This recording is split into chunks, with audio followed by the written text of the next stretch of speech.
Welcome back to the channel to all my viewers and subscribers. In today's video, I'm going to give an update on the double loss of life that took place in Lauderdale, Florida, involving squash producer Jman along with members from the Six and Busted gang. So stay tuned because these documents indicate that Jman is now cooperating with the authorities.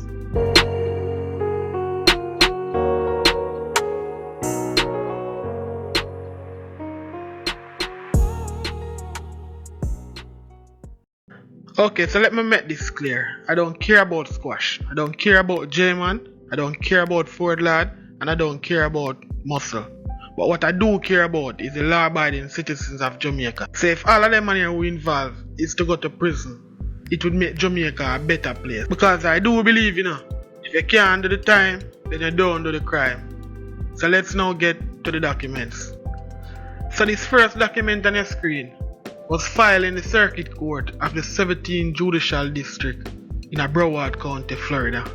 And the document states, Harold F. Pryor, State Attorney for the 17th Judicial Circuit of Florida, as prosecuting attorney for the state of Florida in the county of Broward, by and through the undersigned Assistant State Attorney. So basically, this is the man who will prosecute Jman in the court. And it goes on to say, count 1, murder in the second degree with a firearm. Jareem Shelton, on or about the 19th day of October in the year 2022, in the county of Broward, state of Florida, did and there unlawfully and feloniously kill and murder a human being by an act eminently dangerous to another and demonstrate a deprived mind without regard for human life, to wit, shooting with a firearm, with said firearm being in the actual possession of Jareem Shelton, who discharged said firearm, and as a result of the discharge, death was inflicted upon such and such. So the second count goes on to state similar things to what's in the first count. So this document is his new indictment sheet, because if you remember, when he was first charged, he was charged for premeditated murder in the first degree. And now he's been charged with murder in the second degree with a firearm. So his charge is now being lessened from first degree murder to second degree murder. And there's only two reasons why the state attorney would want to lessen Jman charge from first degree loss of life to second degree loss of life. Is first, if they don't have enough evidence to support the first charge that they place against him, in which we know that's not the case, because they came out first in the discovery and state that they have video evidence, they had DNA from the scene, so we know evidence is not a factor for them to want to lessen the charge. And the next thing now is only if he's cooperating, because they would like the deal, they would like to cut a deal with him, because they want everybody who was involved in this crime. So if them can lessen his time from first degree to second degree, then they will do that in order to implicate others who are involved in the crime also. Alright, if you look by your screen now, in this second document, it states that to the clerk of the above style court, the state hereby announce the following actions to be taken on the charges involved the above caption arrest/matter. If you look under that now, you see it's the action taken. And it's a count 1, COC/FEL/FEL. The COC stand for change of charges. And if you can look to the right, which is underlined by the red, it said loss of life in the second degree with a firearm. And if you look below that now, it states that charge present. So that's the present charge we have. And if you look to the right, loss of life in the first degree premeditated.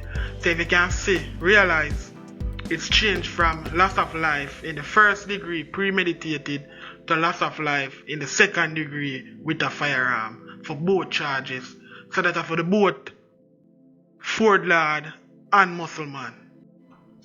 Because him being an illegal immigrant in the people in country, and the state attorney would lessen his charge from first degree to second degree And we know for a fact say evidence is not a reason as to why them would do this. It must be because he's cooperating with the state. So right now, him gonna tell everybody as to everything or everything go. So maybe short order, we're gonna see other indictments.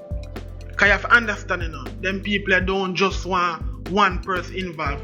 Because them have evidence say I force somebody involved. So you feel like say them gonna just catch him alone and just say, alright, like when I catch him, I gonna just charge him and left the other three. No, them people want everybody were involved. And all who not involved directly, who involved indirectly, them are gonna scrape up. And right now, based upon how everything seems, it seems like a Jman did it. I tell everything as to what go on. Because as you can see in the document, his charge has been lessened. And just a week ago, him say him not thought nothing without him lawyer. So obviously maybe him lawyer and the state attorney currently work out a deal, and hence the state attorney present to the court lesser charges. Because we know for a fact, you know, evidence is not a factor as to why them would want to drop or lessen his charges. So this document is a further proof that Jman charges has been lessened from first degree to second degree loss of life. This document is his inmate information from the facility that is currently being held in Broward County. As you can see, the first thing state that charge number 1, it show him case number and it show the statute under which he's been charged. It show the charge commence. It says COC from loss of life in the first degree, and if you look to the right where it's a description, it reads loss of life, dangerous, depraved, without premeditation, which in other words it means loss of life in the second degree.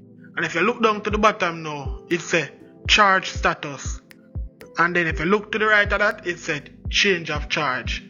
So basically his charge sheet has been updated from loss of life in the first degree to loss of life in the second degree. And the same thing for the next count down at the bottom. As you can see, him also have immigration hold. Alright, let me now explain the difference between first degree loss of life and second degree loss of life. In first degree loss of life, the state attorney need to prove intent that it's premeditated, whilst in second degree, no intent is needed for a conviction. They just need to prove that Jman's action cost the life of Ford Lord and Musselman. And as it relates to the sentencing guideline in Florida, for first degree loss of life, that's a mandatory life in prison. Whilst the second degree is 16 years to life. That means you can get anywhere between 16 years and life imprisonment for the second degree. So based on all the documents we went over in this video and prior video, it's fair to say that Jman is now cooperating with the police, which is a good thing, because we need all who is involved in this crime that's taking place in Florida and Jamaica to be indicted. And remember guys, here at Voice of the Victims, we try our best to put out the most credible information as it relates to any matter we investigate. If you like this content, please remember to like, share and subscribe to the channel. See you in the next video. And like I always said, remember to hug your loved one.